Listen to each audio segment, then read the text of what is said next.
ನಾನು ಇಷ್ಟು ವರ್ಷಗಳ ಕಾಲ ಒಂದು ಪಬ್ಲಿಕ್ ಸರ್ವಿಸ್ ಅಲ್ಲಿ ಇದ್ದವನು, ಸಿನಿಮಾದಲ್ಲಿದ್ದವನು, ಜರ್ನಲಿಸಂ ಅಲ್ಲಿ ಇದ್ದವನು, ನನ್ನಂಥವ್ರ ಬಾಯಲ್ಲಿ ಯಾರನ್ನ ನೋಯಿಸುವಂತ ಪದವಾಗ್ಲಿ, ಯಾರನ್ನ ಅವಹೇಳನ ಮಾಡುವಂತ ಪದವಾಗ್ಲಿ, ಈ ತರದೊಂದು ಪದ, ಈ ತರದೊಂದು ವಾಕ್ಯಗಳೇ ರಚನೆ ಆಗ್ಬಾರ್ದಾಗಿತ್ತು. ಅದಕ್ಕೆ ನಾನು ತಾಯಿ ಸ್ಥಾನದಲ್ಲಿ ಕೂತಿರುವ ಜಯಮಾಲಾ ಮೇಡಮ್ ಅವ್ರಿಗೆ ನಾನು ಎಲ್ಲರ ಸಮಕ್ಷಮದಲ್ಲಿ, ನನ್ನ ಎಲ್ಲ ನಿರ್ಮಾಪಕರು ನಮ್ಮ ಸ್ನೇಹಿತರೆ, ನನಗೆ ಗದರುವಷ್ಟು, ತಿಳಿ ಹೇಳುವಷ್ಟು, ನೀವು ನಾನು ಒಳ್ಳೆ ಕೆಲಸ ಮಾಡಿದಾಗ ತುಂಬಾ ಹೊಗಳಿರುವ, ಮೆಚ್ಚಿರುವ, ನನ್ನನ್ನ ಮುಂದೆ ತಗೊಂಡು ಹೋಗಿರೋರು, ನಾನು ಒಂದು ತಪ್ಪು ಮಾಡಿದಾಗ ತಪ್ಪು ಅಂತ ಹೇಳಕ್ಕೆ ಅವ್ರಿಗೆಲ್ಲರಿಗೂ ಅಧಿಕಾರ ಇರುತ್ತೆ. ನನಗೆ ಅಂತಲ್ಲ, ಆ ಚೇಂಬರ್ನ ಶಕ್ತಿನೇ ಅದು ತಾಯಿ ಸ್ಥಾನದಲ್ಲಿ ಪಡೆಯುತ್ತೆ ಮತ್ತು ತಪ್ಪು ಮಾಡಿದಾಗ ಹಂಗೆ ದಂಡ ಇರುತ್ತೆ. ಸೊ ನಾನು ಎಲ್ಲರಲ್ಲೂ ಇವತ್ತು ಪತ್ರದ ಮುಖಾಂತರನೇ ಕ್ಷಮಾಪಣೆ ಕೇಳಿದ್ದೀನಿ ಮತ್ತು ನಿಮ್ಗೂ ಹೇಳಿದ್ದೀನಿ.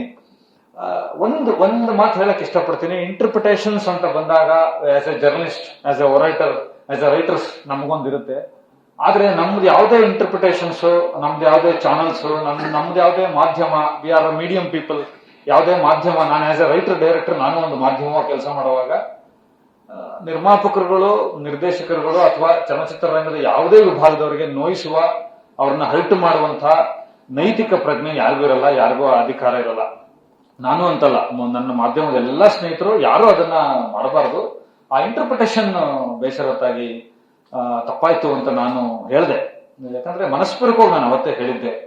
ಅದ್ರ ಕುರಿತಾದಂತ ಬೇರೆ ಬೇರೆ ವಿಷಯಗಳು, ಅದಕ್ಕೆ ಪ್ರೊಲಾಂಗ್ ಆಗಿ ಬೇರೆ ಬೇರೆ ವಿಷಯಗಳೇನಿತ್ತು ಅದನ್ನೆಲ್ಲ ಮೇಡಮ್ ಜವಾಬ್ದಾರಿ ತಗೊಂಡಿದ್ದಾರೆ. ಇದನ್ನ ಸಾಲ್ವ್ ಮಾಡಿ ಒಗ್ಗಟ್ಟಾಗಿ ಹೋಗ್ಬೇಕು ಅಂತ. ಇನ್ನು ಮಾರ್ಚ್ 3ನೇ ತಾರೀಕು 93 ವರ್ಷಕ್ಕೆ ಬರ್ತಾ ಇದೆ. ಖುಷಿ ಏನಂದ್ರೆ ಇದೇ ಮೇಡಮ್ ಅವರು 75 ವರ್ಷದ ಸಂಭ್ರಮದಲ್ಲಿ ಇದ್ದಾಗ ನಾನು ಚಿತ್ರರಂಗಕ್ಕೆ ಬಂದಿತ್ತು.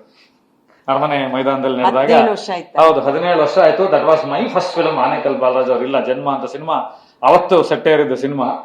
ಇವತ್ತಿಗೆ 67 ಸಿನಿಮಾ ಕೆಲಸ ಮಾಡಿ ಇಲ್ಲಿ ಬಂದು ನಿಂತಿದ್ದೀವಿ. ಸೊ ಎಲ್ಲ ಹಿರಿಯರಲ್ಲಿ, ಯಾಕಂದ್ರೆ ನಾನು ಒಂದು ತುಂಬಾ ಬಲವಾಗಿ ನಂಬಿದ್ದೀನಿ. ನನ್ನ ಸಿದ್ಧಾಂತ ಏನು ಅಂದ್ರೆ, ಈ ಜಗತ್ತು ಎಲ್ಲರಿಗೂ ಸೇರಿದ್ದು, ಇಲ್ಲಿ ಎಲ್ಲರೂ ಸಮಾನರು ಮತ್ತು ಈ ಜಗತ್ತಲ್ಲಿ ಎಲ್ಲರಿಗೂ ಒಂದು ಅವ್ರದೇ ಆದಂತಹ ಸ್ಥಾನಮಾನ ಇರುತ್ತೆ, ಅವ್ರದೇ ಆದಂತಹ ಕಷ್ಟ ನಷ್ಟಗಳಿರುತ್ತೆ. ಹಾಗಾಗಿ ನಾನು ಅವತ್ತೇ ನನ್ನ ಹೇಳಿಕೆಯನ್ನು ಹಿಂದೆ ತಗೊಂಡಿದ್ದೆ, ಸ್ಪಷ್ಟಪಡಿಸಿದ್ದೆ ಮತ್ತು ಎಲ್ಲ ನನ್ನ ಸಹೋದರರಿಗೆ, ಸೀನಿಯರ್ಸ್ಗಳಿಗೆ ಕ್ಷಮೆ ಕೇಳಿದ್ದೆ. ಆ ಕಾರಣವಾಗಿ ಒಂದು ಸಭೆ ಸೇರಿ ಇಷ್ಟು ಸೌಹಾರ್ದಯುತವಾಗಿ ತಿಳಿ ಹೇಳಿ, ಅದರಿಂದ ಪರ್ಸನಿಫಿಕೇಶನ್ಸ್ ಏನಾಗುತ್ತೆ, ಅದರ ಎಡವಟ್ಟುಗಳು ಏನಾಗುತ್ತೆ, ಅದು ಎಲ್ಲೆಲ್ಲಿ ಹೋಗಿ ಮುಟ್ಟುತ್ತೆ, ಅದನ್ನೆಲ್ಲವೂ ಕೂಡ ಒಂದು ದೊಡ್ಡ ಮಟ್ಟದ ಚರ್ಚೆ ನಡೀತು. ಚಿತ್ರರಂಗದ ಯಾವುದೇ ಸಮಸ್ಯೆ ಬಂದಾಗ ಇದು ಒಂದು ಕುಟುಂಬ ಅನ್ನೋದನ್ನ ನಾನು ಬಲವಾಗಿ ಕೇಳ್ಪಟ್ಟಿದ್ದೆ. ಇವತ್ತು ನನ್ನದೇ ಅನುಭವ ಆದಾಗ ಅದನ್ನ ನಾನು ನಂಬಿದ್ದೀನಮ್ಮ. Thank you for much. ಹೀಗೆ